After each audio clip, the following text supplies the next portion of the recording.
السلام عليكم ان شاء الله تكونوا بخير. اليوم في هذا الفيديو راح نعطيو الحل تاع السؤال التمرين الثالث من السلسلة 2 تي دي 2. السؤال التمرين الاول والثاني كانوا يخصوا نظرية المجموعات، والتمرين الثالث والرابع والخامس هي the binary relations، les relations binaires. عندنا هذولا لي كات ديفينيسيون: ريفليكسيبل، ريفليكسيف، سيمتريك، انتي سيمتريك، انترانزيتيف. راح نمدو لا ديفينيسيون تاعهم ونمدو لا نيغاسيون تاعهم. ما معنى اون ريلاسيون ريفليكسيف وما معنى اون ريلاسيون كي ني با ريفليكسيف. ريفليكسيف مهما يكون x في الاو لازم يكون x en relation avec x. On a dit, pour montrer ça, il suffit de vérifier que pour tous les éléments, on a x en relation avec x. On verra comment montrer ça dans des exercices après. Alors, elle est de la forme, quel que soit x appartenant à E, nous avons une proposition, P de x. P de x, c'est ça. La négation de quel que soit devient il existe, et la négation de P devient P bar. D'accord? Donc, la négation de ça, c'est équivalent à la chose suivante. Le quel que soit devient il existe, et il existe devient quel que soit. Et après, la négation de notre proposition. Alors là, la négation, negation, donc quel que soit il existe, x appartenant à E, x en relation avec x, la négation c'est x n'est pas en relation avec x. Alors on note comme ça, n'est pas en relation. D'accord? Donc, si vous voulez prouver qu'une relation n'est pas réflexive, il faut trouver un x tel que x n'est pas en relation avec x. Par exemple, si on prend quel que soit x, y appartenant à R, x est en relation avec y si seulement si x supérieur à y, donc il nous donne la relation. Voyez là, x n'est pas en relation avec x, parce que si vous remplacez le y par sa valeur, par x en relation avec x, on a x supérieur strictement à x, qui est absurde. On n'a pas cette relation. Donc x n'est pas en relation avec x. Alors pour montrer la réflexivité ou bien la non-réflexivité, il suffit de remplacer le y par le x et voir est-ce qu'on a une relation qui est logique ou bien mathématique ou bien une relation qui n'est pas logique. Vous voyez, ce n'est pas une relation mathématique, donc x n'est pas en relation avec x. D'accord? R symétrique. La définition dit la chose suivante. Si on a x en relation avec y et si on a x est en relation avec y, alors y est en relation avec x. D'accord? C'est la définition. Hein? Alors, vous voyez là, nous avons une seule variable. Là et là, nous avons deux variables. Et là, nous avons trois variables. D'accord? Alors, cette relation, bon, la négation, c'est la négation de tout ça. Notre proposition là, c'est P qui dépend de x, y. Donc, si quel que soit x, y, nous avons P de x, y. La négation, c'est il existe un x, y appartenant à E, tel que la négation, tel qu'on a ça. Donc, à dire la négation, il existe un x, y appartenant à E, tel que. Mais c'est quoi la négation de ça?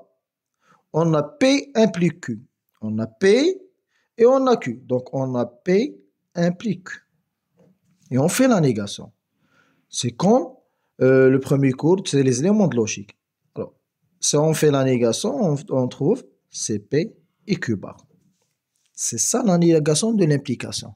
Avec notre P, c'est quoi? C'est cette relation. Et notre Q, c'est celle-ci. Est-ce que vous avez compris? Donc, on applique carrément notre définition. La négation de quelque chose, c'est il existe. Et on a une proposition, donc on fait la négation d'une proposition. Là, on a carrément écrit x n'est pas en relation avec x, car on n'a pas des connecteurs, l'implication ou bien et ou bien, d'accord? Mais là, puisqu'on a on a une proposition composée, donc P implique 2U, donc on fait la négation de P implique. D'accord? C'est ceci.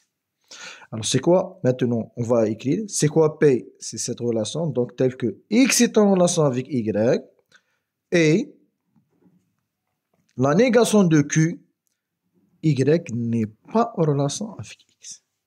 D'accord? C'est-à-dire, on ne peut pas permuter le X avec Y. Si on a par exemple, quel que soit X, Y appartenant, si on prend cette relation par exemple, si on prend par exemple 2, là, en général, lorsqu'on a un X, on prend un exemple. Si on prend par exemple là, X c'est égal à 2 et Y c'est égal à 1, il est bien évident que le 2 est supérieur à 1. Donc X est en relation avec Y. Mais on ne peut pas permuter, parce que le 1 n'est pas supérieur à 2. Donc Y n'est pas en relation avec X. D'accord? Alors là, pour montrer que R n'est pas symétrique, il faut chercher deux éléments, tels que X est en relation avec Y, mais Y n'est pas en relation avec X. Il y a plein d'exemples. Alors on passe à l'antisymétrique. Bon, la définition Y appartenant à E. Si on a X est en relation avec Y et Y est en relation avec X, alors forcément X est égal à Y. Avant de passer à la négation, il faut savoir quelle est la différence entre symétrique et antisymétrique.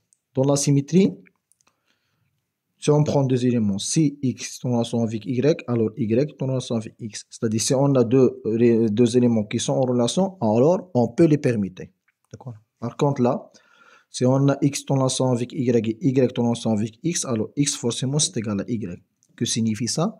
C'est-à-dire, on ne peut pas permuter les deux éléments X et Y, sauf si X est égal à Y. Bon, si X est égal à Y, alors X en relation avec X, c'est évident, parce c'est la réflexivité. Donc là, si on a deux éléments qui sont en relation, alors on peut le permuter. Par contre là, on ne peut pas permuter deux éléments différents. Sauf si X est égal à Y. Donc on peut permuter X avec X, oui. Mais on ne peut pas permuter X avec Y si X est différent de Y. C'est ça la différence entre la symétrie et l'antisymétrie. Alors, cette relation, elle est sous quelle forme? Bon, on a quel que soit X, Y appartenant à E. Donc la négation, on va voir, c'est quoi la négation? La negation. Donc le quel que soit devient il existe. D'accord? Et maintenant, cette relation, elle est sous la forme P implique Q. C'est quoi notre P? C'est cette quantité. Et là.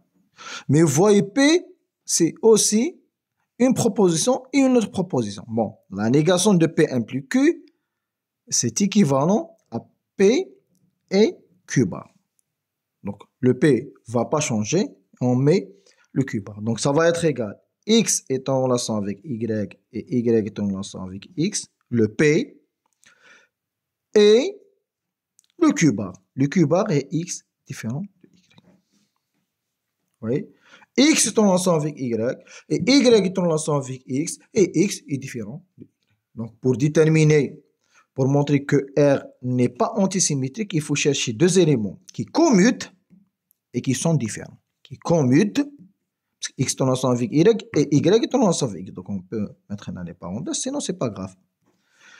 X est en relation avec Y et Y est en relation avec X, c'est-à-dire, il faut chercher deux éléments qui commutent, mais ils sont différents. C'est ça, la définition de R n'est pas antisymétrique. D'accord? Transitive, la même chose. La définition, c'est quel que soit X, Y appartenant à E.